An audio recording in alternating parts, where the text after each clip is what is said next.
Chicago State University has released the academic records of President Bola Tinubu in its custody on the order of Judge Nancy Maldonado of the United States District Court of Illinois. Kperogi, a professor of journalism and researcher based in Greater Atlanta, USA, joins us now to review the release of Tinubu's academic records to Atiku and the court-ordered deposition by the university. Good to have you, Professor Kperogi. Thanks for having me. All right. So how would you review the release of President Tinubu's academic records to Mr. Atiku Abubakar? Has anything changed so far? Well, I would say, yeah, a couple of things have changed. One, it's been established for a fact now that Tinubu did attend and graduate from the university, from Chicago State University. So that fact has been established. And it has also been established that it was he who actually did attend the university. But we also learned from the documents that were released that he presented a transcript that contained F as the marker of gender identity. And F, of course, everyone knows that's female. So that caused to question the real identity of the person who attended Southwest College, which later became Daly College. But in the deposition that I read, the registrar of the university said that was a clerical error, and that the records of his signatures and handwriting that he have at CSU is consistent with the signature he signed when he asked someone else to collect some of his documents on his behalf. So we have established that he attended the university, he graduated from it. But the other issue is the certificate that he presented to INEC. It's now clear that that certificate was forged. The registrar said they did not recognize it. It was not an authentic document that emanated from their school. But for I want to give a little context here for the benefit of people who do not understand the American system. Here, certificates, or what we call here diplomas, are merely decorative, celebratory documents. They don't mean anything. No one, well, most employers will not ask you for your certificate. So it's not the same kind of importance that it has in Nigeria and maybe in Britain. If employers want to verify the authenticity of your claims to have attended and graduated from an institution, what they do is to ask for your transcripts. Even high schools here, secondary schools have transcripts. So even if you have people want to verify your secondary school attendance, they'll ask for your secondary school transcript. And you could see that the registrar was mystified, even discombobulated by the importance that Nigerians seem to be attaching to the document. And he says, well, he graduated from here. That we can confirm. But the certificate he used to verify that graduation is not from us. So these are the two issues that I see here. Of course, the other one is the pre-university certificate that he presented. Shows that he took an HSC exam, GCA levels, and it's sort of mysterious because he said he graduated from Government College Lagos, but we know that Government College Lagos was not established until 1974. So he made this claim in 1975. So the school was only a year old when he said he graduated from it. And as I pointed out earlier, the HSC is a 2-year course of study beyond the secondary school. And to have earned a GCA A-level result in 1970 means that you must have graduated from high school, secondary school in 1968. So by 1968, that school did not exist. So there are questions now. There are still questions being asked. So one, we've established that he attended Chicago State University and graduated from it. There's no question about that now. Two, we have established that the certificate that Atiku's lawyers have presented as that which he presented to INEC is fake. So, and the question that I asked in my intervention is, I said, this is mysterious self-harm. Why would you do that to yourself?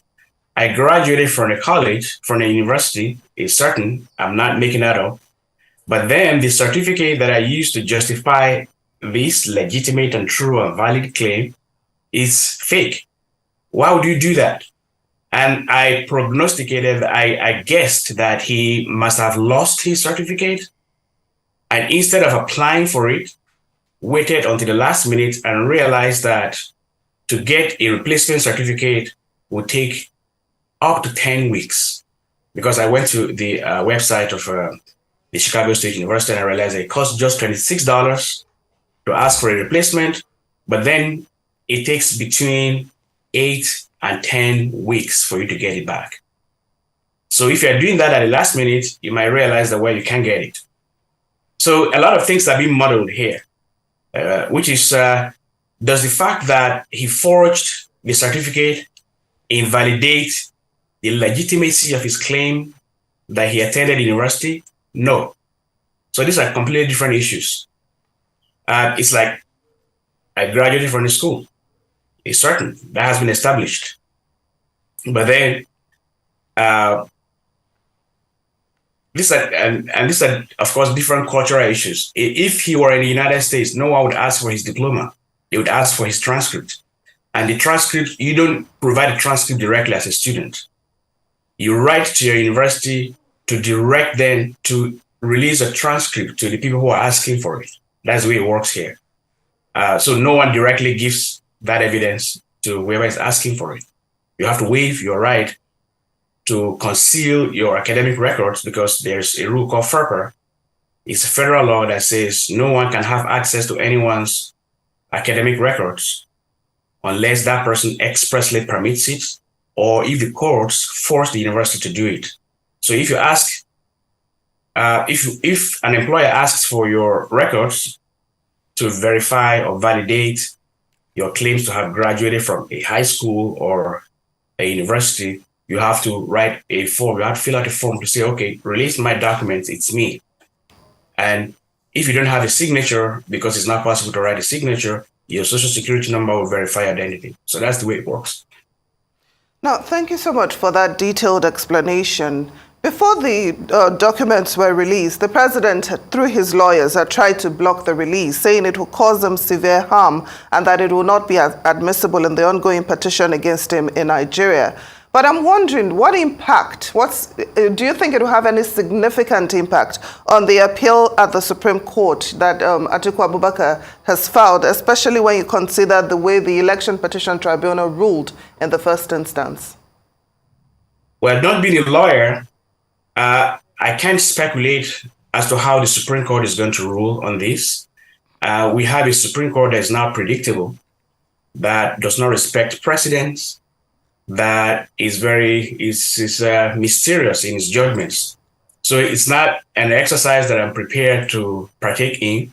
A Supreme Court that allowed someone who came forth in an election to be declared a winner, a Supreme Court that says a governorship election in which someone clearly won was invalid because deputy had a certificate that had different names from where he bears. I mean, those things, frankly, don't make any sense, but we just look forward to what the Supreme Court says. But and there are arguments, lawyers never agree on anything. Some set of lawyers say new evidence cannot be accepted in court. Other lawyers say, well, no, it can be accepted. But here, this forgery, frankly, it's a very unconventional forgery. And we're going to see, because I call it unconventional because people typically associate forgery with making stuff up that you do not possess, that you do not have. If, for instance, he did not attend Chicago State University and decided to get a certificate indicating that he attended, that's what we understand forgery to mean. But in this case, he did attend Chicago State University. He graduated from there with honors. And the registrar said even the F that appeared in the transcript that he showed was a clerical error, because his performance at Southwest College and his performance at Chicago State University are consistent, because he graduated with honors in both. And I asked in my intervention yesterday, if someone were to get a diploma or a certificate belonging to someone else and use that as a basis to get admission to study the same course, I don't expect them to perform as well in that course as they did in previous classes. So there's some consistency in the performance from both Southwest College and Chicago State University, indicating that it's the same person. And we know that that person is the person we know today as Bola Ahmed Tinubu. But why he did not have the patience to apply and get the certificate he needed to verify and validate his graduation is what I don't know. So what do you call that sort of forgery? It's not a forgery to verify it's not a forgery based on false pretenses.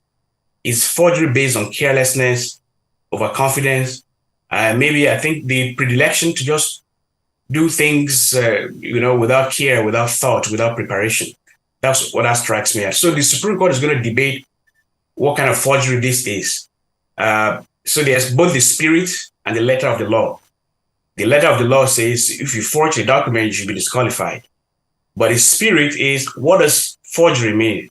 Forgery to present yourself as that which you are not, or forgery that comes out of carelessness, because he, as I said, did clearly attend and graduate from the school. So that's the legal dilemma I think that the Supreme Court will have to interpret. Very good. Unfortunately, the issue refused to die down, and of course, social media has its own version of the narratives. Now we're hearing that the F on that certificate actually belongs to a medical doctor bearing the same name with Bola Tinubu. Can you give more insight on that? Yeah, I saw those claims, and at first they seemed very plausible. But when I searched up the name of the person and the identity of the person, incidentally, she practices at a town called Opelousas, which is very close to, it's like less than an hour away from where I lived a couple of years ago. And then it turned out that this Tinubu, Abimbola Adenike Tinubu, is actually 52 years old and graduated from the University of Ilorin Medical School. So it's very improbable that that person is the Bola Tinubu, is the same thing as Bola Tinubu. It's extremely improbable. In 1970, she was born in 1971, attended the University of Ilorin, and graduated in 1998. The likelihood that that's the person that Bola Tinubu, what we now know as President Bola Tinubu, is impersonating is completely untenable. So I think that's just social media propaganda speculations that is certainly untrue. So with this revelation from the Chicago State University, are we any closer to actually knowing who indeed the president is? Because there's been a lot of speculation about who he is, about who he's not. There's been so many conspiracy theories surrounding his personality. Are we now closer, or will it be right to say that all doubts have been cleared and he is who he says he is? No, I wouldn't say all doubts have been clear, but I think we have pathways to discovering who he really is now. And I think for me, that pathway is the secondary school result. There's no government college Lagos. That fact has been established. There was no government college Lagos at the time he said he graduated from it. And then he was supposed to have graduated in 1968, but then he said it was 1970. And I think that provides a lead that we can pursue. What did he mean by government college Lagos? Did he by any chance mean government college Ibadan? Because that's the most popular government college of that era. And he had claimed that in previous INEC forms that he submitted in 1998. So, but of course, many alumni, most notably one, I think it's Femi Aribis. Forgive me, I'm not pronouncing the name correctly, but there's a pastor who writes for the Premium Times who has consistently said that he graduated from Government College Ibadan about the same time that Tinubu claimed to have graduated from it. So there's that provides a pathway to dig further into his background and to his claims. My own suspicion, which is not supported by any hard and fast evidence, is that the certificate, the A-level certificate he presented, does not belong to him. But I don't have any proofs, any valid, foolproof evidence for it. It's just my hunch. And I think that's where we are going to pursue, because the other leads, frankly, have proved to be dead ends.